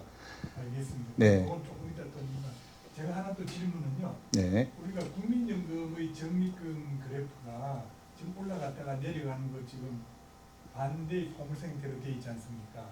네. 지금 우리가 이해가 많이 돼요. 왜냐하면 인구 고령화에 따라서 이렇게 다 이해가 되는 게 퇴직연금은 지금 지속적으로 올라가는 형태로 지금 그려져 있단 말이죠. 그럼 우리나라 인구 구조 변화로 봤을 때는 어떻게 해서 저게 가능하지? 제가 그런 의문이 드는데 그거는 어떻게 설명이 돼야 됩니까? 지금 이 작업을 하기 위해서 그 먼저 선행했던 작업이 이제 퇴직연금의 적립금 추계를 한번 했었었고요. 그러니까는 그 국민연금은 법에 의해서 그 정기적으로 재정 계산을 하도록 그렇게 되어 있잖아요. 근데 퇴직연금은 그런 게 전혀 없습니다. 전혀 없다 보니까 퇴직연금 제도도 지금 도입된 지 한 20년 가까이 됐는데 그 퇴직연금의 장기 재정 전망이라 그럴까, 적립금 추계라 그럴까 그런 게 전혀 없어요. 일단 감독 당국에서도 공식적으로 하지를 않고 그와 관련된 어떤 그 개인의 그 연구도 한두 개 정도밖에 없는 걸로 아는데 그 나름 그 추계 모형을 설정을 하고 그 제가 이 작업을 하기 위해서 그 추계 모수나 이런 것들은 일부러 그 요번에 최근에 있었던 그 국민연금 재정 오차 재정 계산에 사용된 그 변수들을 그대로 차용을 했고요. 그리고 실제 재정 추계는 그 국민연금하고 동일하게 그 70년인가요? 75년인가요? 기간에 걸쳐서 퇴직연금 적립금 추계를 했습니다. 근데 지금 저 교수님 질문 주신 부분이 그 추계 기간 70년 추계 기간 내에서 퇴직연금은 그 저 꺾이는 점이 나오지는 않았어요. 그때까지는 계속해서 증가하는 그게 이제 인구 구조나 그 임금 성장률이나 뭐 이런 것들 그 생산 연령비나 등등이 감안이 돼서 그 추계가 된 건데 70년 추계 기간 내에서는 계속해서 증가하고 그 증가 폭이 점점 완만해지는 아마도 뭐 그게 100년 이상 이렇게 가면은 감소가 이루어지는 수 있겠죠. 근데 하여간 제 추계 기간 내에서는 계속해서 증가하는 것으로 그렇게 나오더라고요. 교수님이 질문하는 그 계속 증가하는 원인이 뭐냐, 그러니까 어떤 제도 변수가 있길래, 그러니까 인구 구조의 영향은 아니다라고 하시는 거고, 그러면 퇴직연금과 관련된 적립금과 관련된 추계 시에 썼던 가정이 되게 영향을 주는 건데 어떤 그쵸. 가정이 이렇게 드라이브 하는지 지금 여쭤보시는 거예요. 그렇습니다. 왜냐하면 우리가 보통 제가 조금 말씀드리면 58년 개퇴해가지고 제1차 베이비붐이 한번 있었고 70년대 베이비붐이 있었고 그래서 70년대 사람들이 정년 퇴직할 때쯤 돼가지고 그 사람들이 이제 연금 적립금을 다 소진하니까 저렇게 되구나라고 이제 저는 이렇게 국민연금 적립금을 이렇게 하락하는 걸 이렇게 이해하고 있었어요. 그런데 퇴직연금이 저렇게 계속 올라가니까 인구 구조 변화하고 어떻게 된 건지 굉장히 의문스러운 거예요. 여기에 대해서 어떤 모형을 하신 분 입장에서 여기에 대해서 뭔가 직관적인 뭔가 답이 있어야 되는 거 아닌가 생각이 들어요. 그러니까 분명히 그 인구 구조 변화로 계속해서 증가하지 않고 언젠가는 꺾이겠죠. 네. 꺾일 텐데 이제 그 시점, 속도의 문제잖아요. 네. 근데 일단은 퇴직연금이 아직 20년이 되지 않은 그 전체 연금 제도 측면에서 보면은 어린 제도다라는 것이고요. 그러니까 지금 현재도 퇴직연금에서 그 어떻게 급여를 받아가는 사람보다 아직까지는 그 퇴직연금 제도에 저 기여를 축적하는 사람이 훨씬 더 많고요. 지금 그게 잘 이해가 안 되는 거예요. 제가 지금 제가- 금방 제가- 잠깐 1975년도 태어난 사람이 65세 되는 해가 2040년이에요. 네네네. 그럼 70년대생들은 2040년대면 다 퇴직하는데 그럼 퇴직연금 막 까먹을 거 아니에요. 예예. 그리고 어쩌면 그- 퇴직연금 가입자의 가입률 자체가 늘어날 수도 있고요. 그다음에 퇴직연금을 그냥 일시금을 받아가는 비율이 점점 줄어든다. 연금한다 이런 식의 아니, 가입률이 그리고 아마 들어갔을 것 같아요. 사실 국민연금이 이렇게 고갈이라는 어떤 그 스테디 스테이트를 가져가지 못하고 고갈이라는 게 이루어지는 거는 흔히 말하는 그 소득비 내지는 그 내는 돈에 비해서 받는 돈이 많아가는 많은 그 구조 때문에 감소를 하는 거잖아요. 근데 퇴직연금은 정확하게 이거는 자기가 낸 돈을 가져가는 거거든요. 그렇기 때문에 인구 구조 변화에 있어서도 국민연금 같은 그런 원인에 의해서 적립금 감소가 일어나지는 않고요. 이거는 완전 적립 방식에 내가 낸 돈을 많이 불린 사람은 더 많이 가져가고 적게 불린 사람은 적게 가져가는 그런 내가 낸 만큼 가져가는 구조이기 때문에 그 인구 구조 변화 자체로 적립금 감소가 일어나는 건 아니고요. 일단은 지금 그 제가 말씀드렸던 것처럼 제도 초기이기 때문에 아직까지는 계속 그 가져가는 사람들 그룹보다 쌓아가는 사람들 그룹이 계속 크고 그게 같아졌을 때 내지는 가져가는 사람이 더 많아졌을 때 이거는 수익비가 일로 맞춰져 있는 그 연금 제도이기 때문에 그때는 모르겠습니다. 감소가 이루어질지 어떤 스테디 스테이트로 갈지 전체 인구 구조 변화가 아니라 전체 인구 숫자가 줄어들기 때문에 적립금은 꺾이긴 꺾일 것 같아요. 예. 설명이 제가 말씀드리려고 했던 걸 말씀 주신 것 같아요. 아, 예. 오해를 하지 말아야 될 게 뭐냐면 국민연금 고갈되는 건 인구수도 있지만 낸 것보다 훨씬 많이 받아가기 때문에 그리고 저기 이제 추계 기간이 굉장히 중요할 겁니다. 그러니까 그렇죠. 아까 70년 동안에는 안 보인다 그랬는데 두 가지 거에 꺾일 수도 있고 안 꺾일 수도 있을 것 같아요. 네네. 투자 수익을 가입자들이 웬만큼 남아 있으면서 투자 수익이 높으면 계속 그게 예. 어떤 그런 부분이 있을 수 있다는 거죠. 퇴직연금, 적립금을 향후 추산하는 건 되게 어렵죠. 실은 뭐 국민연금도 훨씬 더 어려운 거고 왜냐하면 이제 인하고 아웃이 있을 텐데 좀 전에 말씀하신 것처럼 인구 고령화로 해서 당연히 아웃되는 거가 나타나긴 나타날 거예요. 근데 아직까지는 의무 가입이 아직 안 된 계층들이 있고 그런 층이 계속 또 이제 가입하는 측면이 많아서 이때까지는 아주 급격하게 증가를 했고 아직도 당분간은 더 갈 거라는 이제 그러한 제도적인 변수를 가정을 했기 때문에 이렇게 증가를 할 것 같고요. 어차피 인구 구조가 그렇게 돼서 이게 어느 정도 간다면은 꺾일 가능성은 전 충분히 있다고 보고 어차피 사람이 자기 죽으면 그거는 퇴직연금 자산에서 빠져나가야 되는 거거든요. 그러니까 그게 나중에 나타나긴 나타날 것 같은데 지금 여기서 추리할 때 쓴 가정에는 그런 가정보다는 지금에 있는 제도적 가정이 더 강하게 작용을 하는 부분이기 때문에 그렇게 나타나요. 여기는 적립금이 계속 남아있기 때문에 투자 수익에 따라 안 꺾일 가능성도 있다는 거예요. 알겠습니다. 어떻게 될지 모르죠. 예. 퇴직연금 같은 경우에는 물가 변동을 안 해주는 거죠. 안 해주죠. 네, 전혀 없죠. 예. 그러니까 퇴직연금 같은 경우 물가 변동을 안 하고 있기 때문에 근데 그것도 영향을 어느 정도 줍니다.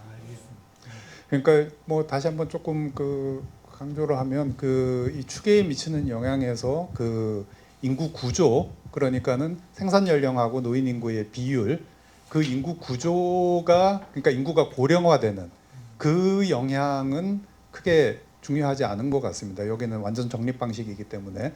근데 전체 적립금 규모는 결국에는 그 나라의 경제 사이즈를 의미하게 되기 때문에 인구 자체가 줄어드는 5천만 인구가 2천만 인구로 줄어드는 인구 자체가 줄어드는 영향이 이 적립금을 꺾이게 하는 그 영향이 될 거다라고 보고요. 어차피 또 예. 생각을 해보면 매크로적으로 그러니까 국민연금 재정축이 할 때 계속해서 경제는 성장한다 그랬거든요. 경제 규모는 줄지 않는다 그랬다. 그러면 노동소득 분배율이 떨어지지 않는 이상 노동소득으로 가져가는 거는 똑같다 그러면 그 비율로 보게 되면 사람들이 적어진다 하더라도 사람이 하나 명이 가져가는 비율이 크기 때문에 그 포션은 계속 늘어날 수밖에 없는 그런 구조도 있거든요. 네. 근데 뭐 예. 우리끼리 논의하도록 하고 네. 촬영을 압축적으로 할 수 있습니다. 네. 그럼 마무리 좀 해주시고 토론 각 7분 정도 해주시고 자유롭게 토론을 하죠. 예, 그래서 뭐 마무리하면은 그 저 다층연금 체계의 그 여러 연금 제도 간 어떤 구조개혁에 관한 논의에서 뭐 앞서 말씀드린 것처럼 어떤 그 소득 대체율 관점에서의 역할에 대한 논의 외에 어떤 그 시장에 대한 영향 내지는 자본시장에서 그 미치는 영향에 대한 상호 보완적인 관계 이런 측면도 좀 검토되고 논의가 될 필요가 있겠다라는 것이고요. 그런 측면에서 각각의 연금제도가 역할을 해야 되고 그 퇴직연금이 지금 제도 개편을 좀 그 강하게 푸시해야 되는 이유 중에 하나가 이런 부분도 있다라는 것이죠. 그 두 개의 연금제도가 서로 이렇게 상호 보완적인 관계 측면에서 퇴직연금이 제대로 된 운용, 제대로 된 제도 개편을 하지 않으면 우리가 기대하는 이런 그런 그 상호 보완적인 역할도 기대하기 힘들어지니까 퇴직연금 제도를 좀 더 조속히 적극적으로 제도 개편을 해야 된다라는 게 결론이 되겠습니다. 이상입니다. 안녕하세요. 제 토론 시간이 7분인데 한국보건사연구원 지금 다시 할게요. 네. 안녕하세요. 한국보건사연구원 명예연구원 윤성명입니다. 제 토론 시간은 7분인 것 같은데 압축적으로 말씀드리는 노력하겠습니다. 제목이 발표 제목이 연금제도 자본시장 그래서 뭐 이렇게 논란이 많지 않을 것 같았는데 오늘 지금 아까 남재 박사님 발표 때도 봤지만 굉장히 어떤 논쟁거리가 굉장히 많은 것 같습니다. 저는 이 문제 관련해서 이제 굉장히 문제의식을 갖고 있는 게 이제 지금 우리가 퇴직연금에 대해서 잘 이제 많이 이해를 못하고 있는 부분도 있는데 퇴직연금 보험료가 8.33%고 국민연금 보험료가 9%입니다. 그런데 퇴직연금은 굉장히 중요한 포인트가 소득 상한이 없어요. 예를 들면 월급이 2천만 원이라면 2천만 원에 대해서 8.33%였습니다. 반면에 국민연금은 월급이 2천만 원이라 그래도 617만 원만 걷어요. 그러니까 보험료 9%하고 8.33이라서 퇴직연금 조금 낮은 것 같지만 절대적인 어떤 보험료 액수는 국민연금 보험료를 안 올리면 퇴직연금 총 보험료 수입이 연간 총 보험료 수입이 더 많아질 수 있다는 거고 최근에는 이게 뒤집힐 수도 있습니다. 한 1, 2년 내에. 그런데도 불구하고 이제 우리가 굉장히 아주 좀 굉장히 한심한 건 뭐냐면 퇴직연금이 전혀 노숙 보장이 한 필라, 세계은행이나 그 OECD에서 얘기하는 한 필라로 전혀 작동을 못하고 있다는 거예요. 우리 지금 망국적인 어떤 국민연금 소득 대체를 올리자는 이런 주장이 나오는 것도 OECD에서 퇴직연금을 다른 나라들처럼 예를 들면 호주, 네덜란드, 뭐 덴마크, 스위스처럼 노후소득의 한 축으로 인정을 안 해줘요. OECD에서. 이게 굉장히 놀라운 사실입니다. 이 부분에 대해서 우리가 문제 제기를 안 하는데 왜 그러냐면 지금 우리 퇴직연금 가입자들은 전체 타겟 파퓰레이션의 53% 수준입니다. 근데 이걸 한 축으로 인정을 하려고 그러면 이 대상 가입자의 한 80%가 돼요. 제가 여기 토론문에 써놨지만 2023년 작년에 OECD 펜션 엑스퍼트 미팅에서 제가 따졌어요. 앤드류 라일리한테 이 보고서 쓰는 친구한테 우리 퇴직연금이 8.33% 보험료 총 수입이 국민연금하고 맞먹는데 당신들이 이걸 우리나라 노후소득 보장으로 한 축으로 인정을 안 하니 한국에서 국민연금 소득 대체를 더 올리자는 이런 얘기가 나오고 있다. 이거 어떻게 하면 니들이 인정할 거냐 그랬더니 앤드류 라일리가 그때 공식으로 답변한 게 타겟 파퓰레이션의 80%가 정도가 되면 인정해 주겠다는 겁니다. 그런 면에서 여기서 이제 남재 박사님이 이런 부분에 대해서는 아주 절제된 발언을 하셨는데 일단 가장 큰 어떤 전 자본시장하고 조금 약간 다른 말씀을 드리겠습니다. 일단 굉장히 시급한 건 첫째는 타겟 파퓰레이션을 최대로 80%까지 올리는 쪽 더 이상 머무르지 말고 국회 오늘도 뭐 시끄러울 것 같은데 여기서 거의 강제할 수 있도록 단계적으로 이 부분이 굉장히 좀 필요한 시점인 것 같습니다. 두 번째는 지금 오늘 남재 박사님 거의 민감한 주제다 보니까 말씀은 안 주셨는데 지금 우리 국민연금 비판하고 있는데 국민연금도 수익률 낮다고 굉장히 비판을 많이 하지 않습니까? 그런데 퇴직연금 거의 절반이 될까 말까 해요. 실제적으로 이게 말이 안 되는 게 물가 상승률을 고려하면 실질적으로 매년 마이너스를 안겨주고 있는 거예요. 가입자들한테. 그럼 누군가는 해피하겠죠. 가입자들이 갖고 가야 될 걸 누군가 갖고 가는 거니까. 이 부분에 대해서 우리나라 굉장히 이쪽의 분야 전문가들은 조금 좀 더 솔직해져야 됩니다. 굉장히 침묵하고 지금 제도가 과연 나쁘지 않다 이런 얘기를 하는 전문가분들이 굉장히 많거든요. 그분들 좀 생각을 좀 많이 좀 다시 해봐야 될 것 같습니다. 그래서 여기서 오늘 많이 말씀은 안 하셨는데 최근 이제 야당 민주당에서는 기금형 제도로 개편을 해서 100인 이상 사업장 같은 경우는 국민연금공단에서도 운영할 수 하게 하자 이런 얘기가 나오면서 굉장히 이제 논란이 많았거든요. 지금 계엄 사태 터지기 전에는. 근데 저 같은 경우는 이 부분에서 지금 말씀드리고 싶은 게 무조건 기금형을 반대만 하는 게 능사는 아니다는 거죠. 그러니까 저는 제대로 된 국민연금 쪽에서 잠시 일시적으로 베스가 아닌 물고기 금융시장의 생태계를 다 좌지우지하는 베스가 아닌 매개 역할을 잠시 하는 부분도 좀 필요는 있다고 생각해요. 제가 주장하는 건 뭐냐면 예를 들면 민주당에서 제안한 그런 어떤 기금형이 아니라 예를 들면 국민연금 8.33% 중에서 한 3분의 1에 해당되는 3% 정도 포인트 정도를 일시적으로 영구적이 아닙니다. 일시적으로 가입자가 원할 경우는 국민연금에서 잠시 위탁 운영해서 이렇게 운영을 하니까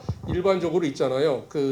놔두는 것보다 훨씬 수익률이 높다 이런 매기 효과를 보면서 우리나라 상황에 맞는 국민연금 공단에서 하는 게 아닌 다른 쪽의 기금형 제도를 우리가 좀 적극적으로 모색할 필요가 있는 것 같습니다. 왜 퇴직연금만 기금형이 안 된다고 비판하고 반대를 하는지 모르겠다는 거예요. 그런 부분에서 우리는 기금형에 대해서 좀 더 아주 전향적으로 접근할 필요가 있고, 저는 얼마 전에 금융투자협회 회장님인가 말씀하시는 거 깜짝 놀랐어요. 퇴직연금을 가격 브리지 펜션으로 운용할 필요가 있다는 거, 이건 말도 안 되는 거예요.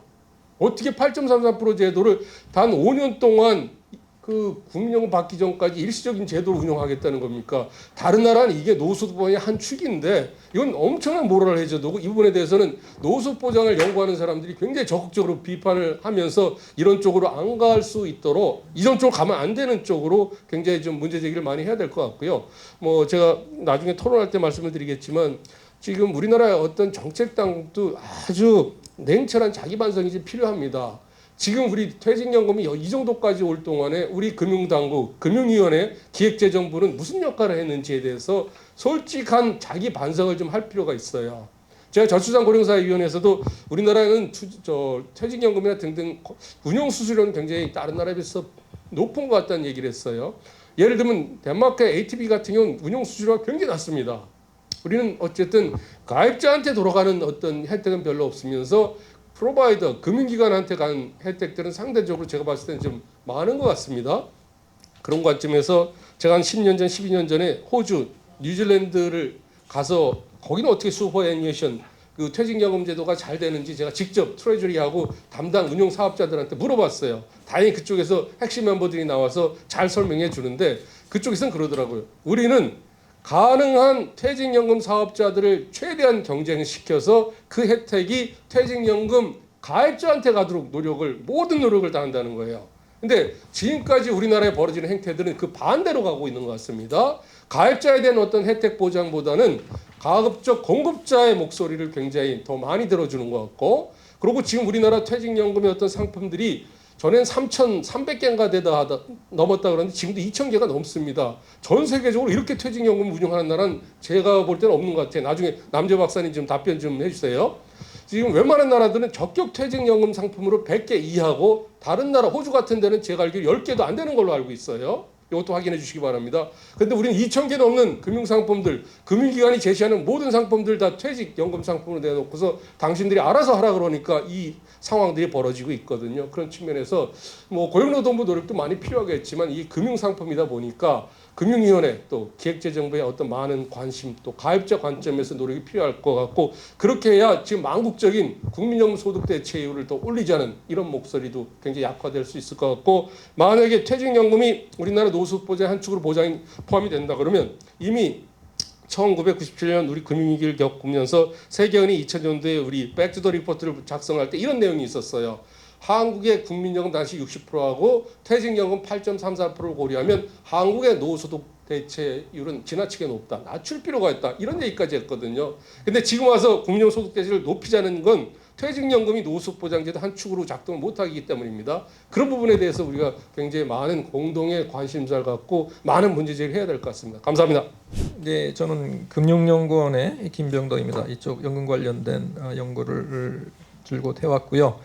오늘 제 코멘트가 이제 우선 자유기업원의 주체를 보니까 이제 시장에 대한 영향에 대한 포커스가 있는 것 같고, 그래서 그런 쪽으로 좀 설명을 드리려고 합니다. 우선 이제 이게 지금 자산운용 관련된 내용들이 많이 나와 있고, 국민연금하고 퇴직연금이 같이 지금 섞여 있습니다. 그래서 우선 제가 국민연금의 자산운용 그 관련된 이슈들에 대해서 코멘트하고, 그 다음에 퇴직연금 관련된 걸로 이렇게 넘어가도록 하겠습니다. 먼저 이제 국민연금의 자산운용, 이제 뭐 포트폴리오 자산운용 수익률 이런 얘기 계속 나오면서 당연히 이제 국민연금 공단에서는 이 자산운용 수익률을 제고를 위해 최선의 노력을 해야 되겠죠. 피듀서리 듀티는 당연한 거고.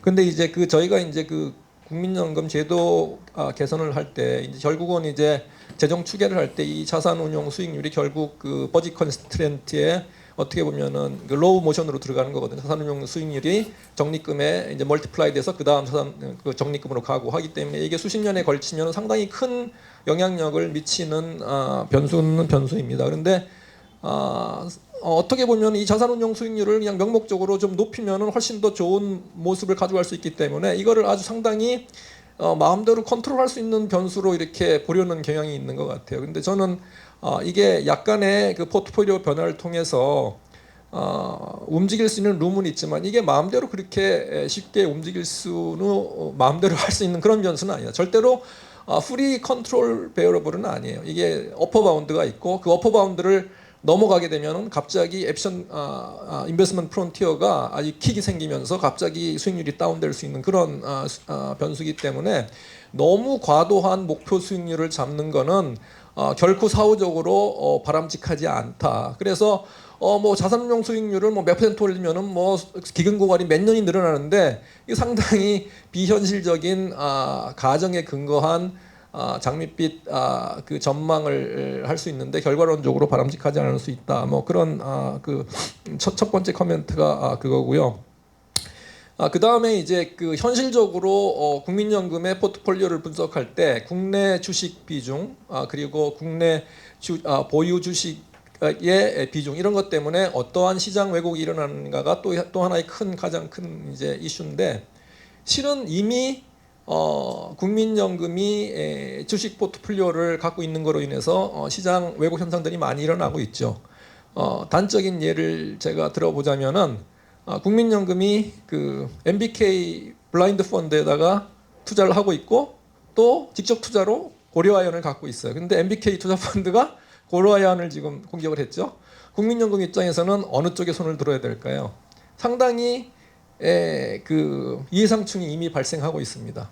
이거는 국민연금뿐만이 아니에요. 지금 다른 연금들, 뭐 방패기금, 뭐 공무원연금도 유사한 상황이 일어나고 있는 거예요. 그러니까 우리가 대체 투자라는 어떠한 블라인드 PF 펀드에 투자를 함과 동시에 주식 투자를 직접 투자를 같이 가져가게 되면 이러한 이해상충이 나타나고 이러한 경우 어떤 식으로 이걸 대처해야 될 것인가. 특히 뭐 고려한 것처럼 이게 국가기관 산업적인 경우가 나타났을 때 어떤 식으로 의결권 행사를 해야 될지는 상당히 힘든 문제고 이거에 대해서 유사 사태가 이제 앞으로 계속 나타날 겁니다. 그래서 이러한 그 시장 영향력 및 이해상충 문제 이것도 상당히 우리가 고려해야 될 문제다. 그리고 이미 우리나라 연기금들 및 국민연금의 포트를 보면은 과거 10년, 20년 전하고 비교해서 엄청나게 국내 주식 비중이 줄어들고 해외 주식 비중이 많이 늘어났습니다. 그 이유는 인베스터블 유니버스 차이가 많이 변한 거예요. 그만큼 우리나라의 기업의 경쟁력이 떨어지고 해외에 더 투자할 만한 대상들이 많기 때문에 그쪽으로 계속 옮겨가는 거거든요. 그리고 이러한 추세가 단기간에 바뀔 것인가? 저는 그렇게 쉽게 바뀌지 않을 거라고 생각이 들기 때문에 이러한 속도가 가속도로 이제 진행이 된다면은 향후에 지금 여기서 분석된 여러 가지 뭐 국민연금의 주식을 퇴직연금이 받아줄 것인가? 퇴직연금은 왜 해외 투자를 하고 싶지 않겠어요? 당연히 국내 국장과 미장을 비교해서 미장이 국장보다 훨씬 더 수익률이 높으면 당연히 미장을 가고 싶어하는 게 대부분의 국민이거든요. 그렇기 때문에 이제는 모든 거를 글로벌 인베스터블 유니버스의 관점으로서 봐야 된다. 그렇지 않고 그냥 국내 주식만 가지고 이거를 이쪽에서 이쪽으로 가느냐? 그거는 상당히 어떻게 보면은 잘못된 분석을 리드할 수 있다 하는 그런 생각이 듭니다. 그래서 뭐 우스갯소리로 요새 그래요. 국장은 국내 주식은 캐피탈 게인에서 텍스가 없잖아요. 근데 미국장은 250만 원 이상이 되면은 캐피탈 게인 텍스를 냅니다. 20%인가를 내는데 미장은 세금을 떼가고 국장은 원금을 떼간다 그래요. 어차피 국장이 깨져버리니까 국장에서는 원금 떼가기 때문에 뭐 세금 안만 내는 것보다는 이게 국내에서 하는 게 더 나쁘다. 뭐 이런 식의 이제 우스갯소리도 나오기 때문에 이거는 결국은 이제 그 국가 경제의 잠재 성장률 대비 그러니까 우리나라의 잠재 성장률 대비 레스트 오브 월드의 인베스터블 유니버스의 잠재 성장률과 비교해서 점점 더 우리나라의 잠재 성장률이 떨어지고 우리가 투자할 수 있는 인베스터블 레스트 오브 월드의 잠재 성장률이 높아지면은 이게 가속화될 수밖에 없는 상황이다. 그렇게 생각이 돼서 그러한 글로벌 인베스터블 유니버스 관점에서 우리가 볼 필요 있다 하는 게 이제 두 번째 코멘트고요. 세 번째는 이제 그러면 이제 퇴직연금 같은 경우 어떻게 우리가 평가하고 앞으로 어떤 식으로 우리가 전망을 해야 되느냐? 지금까지 그 계속 나오는 게 이제 퇴직연금의 낮은 수익률 얘기가 많이 나오죠. 그런데 실은 저도 그 이거의 뒷면을 들어보면은 이제 투자자 관점과 금융회사, 퇴직연금 운용하는 금융회사의 관점이 많이 차이가 난다고 봅니다. 그래서 금융회사 입장에서는 보면 이게 락인 이펙트가 있고 상당히 어떻게 보면 꿀 빠는 시장으로 볼 수 있는 거고 하기 때문에 이쪽을 좀 어떻게든지 수익률을 높여줄 수 있는 그런 기제를 계속 찾아내야 된다는 것은 당연한 얘기고 그거를 이제 어떤 방식으로 할 것이냐 하는 게 이제 쉽지는 않습니다. 그래서 뭐 말씀하신 것처럼 이거를 기금용으로 해서 일부는 국민연금으로 운용을 뭐 한다 뭐 이런 식의 이슈도 제기되는데 그 현실적으로 쉽지는 않아요. 현실적으로 쉽지는 않고 가급적 이제 그 현재 상황을 판단하자면 제가 보기에는 퇴직연금의 포트폴리오와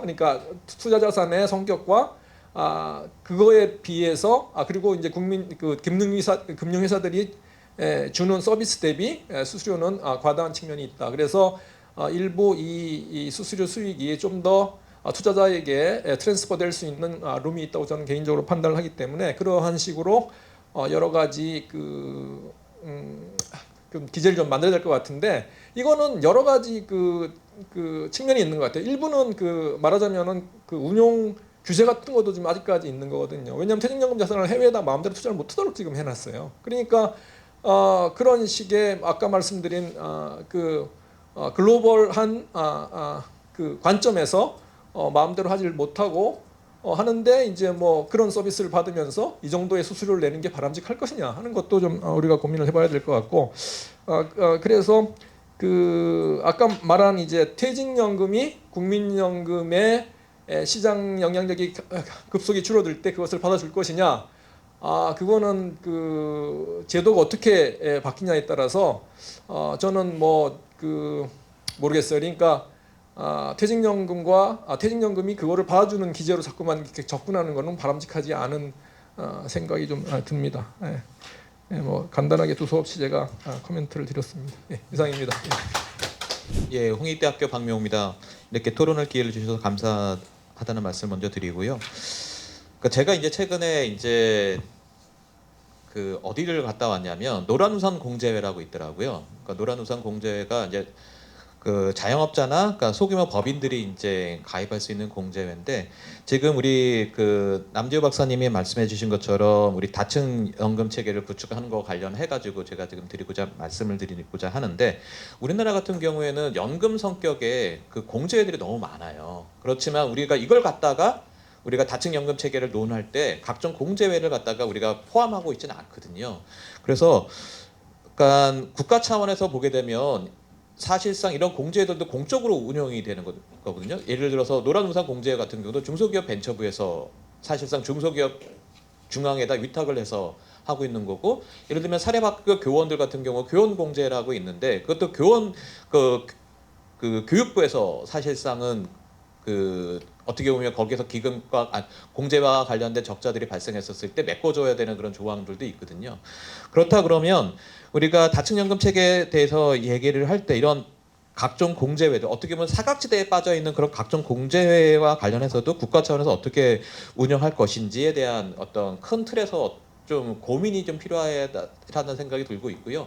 또 여기가 운영하는 방식을 보게 되면 특히 이제 노란우산 공제 예를 들게 되면 수익률이 4% 미만입니다. 목표 수익률이 4%에서 5% 정도의 목표 수익률을 가지고 운영을 하고 있는데 사람들한테 주는 그 수익률이라는 건 3% 내지 3.3%거든요. 지금 퇴직연금 정도의 어떤 그 수익률을 갖다 목표로 삼고 있는데 이러한 것들도 우리가 좀 고민을 해볼 필요는 있겠다라는 생각이 들었습니다. 또 한 가지 이제 국민연금과 관련해 가지고 기금이 고갈된 이후의 문제들에 대해서 잘 짚어주셨는데. 되게 이제 흥미로운 것들이 있더라고요. 그러니까 예를 들어서 우리가 한 1,800조 정도 되는 기금이 쌓였다가 한 15년 안에 그 1,800조가 다 사라진다 그러면 그러니까 1년에 한 120조 정도가 다 그냥 평균적으로 봤을 때 120조가 사라지는 거거든요. 근데 이런다고 했었을 때 과연 그러니까 우리가 국민연금과 관련을 해가지고 기금 운용 수익률을 5차 재정 계산에서는 4.5% 잡았는데 뭐 정부에서는 그걸 1%포인트 올릴 수 있는 방안을 모색하겠다. 5.5% 과연 그게 가능할 건지 120조 정도 되는 걸 매년 우리가 팔아야 되는 입장이라 그런다 그러면 그건 제가 볼 때는 달성 불가능한 목표 수익률인 것 같아서 이제 그러한 측면이 있을 거라는 생각이 들고 다행히 지금 주식시장 영향은 작을 것이다. 왜냐하면 우리나라 국내 주식시장에 투자하는 비중이 낮기 때문에 큰 영향이 없을 거라고 말씀하시면서 아까 처음에 말씀하셨을 때 어떤 얘기를 하셨냐 평균의 함정이라는 얘기를 하셨는데 여기서도 적용될 수는 있겠다. 개별 기업 입장에서는 상당한 왜곡이 발생할 수도 있겠다라는 저는 생각이 좀 들었습니다. 이제 그런 관점에서 보게 되면 그러니까 국내 주식 시장에서도 그러니까 5%, 6% 또는 7% 정도 되는 그런 그 국민연금 차지하고 있는 비중이라는 게 그러니까 상당히 거기서도 당연히 해외 시장에서도 물건을 그러니까 자기네 갖고 있는 자산을 팔 거고 국내 시장에 있는 자산을 판다 그러면 어떤 개별 기업 입장에서는 상당히 큰 영향, 그러니까 왜곡은 심각한 왜곡은 줄 수 있겠다는 생각이 들었고요.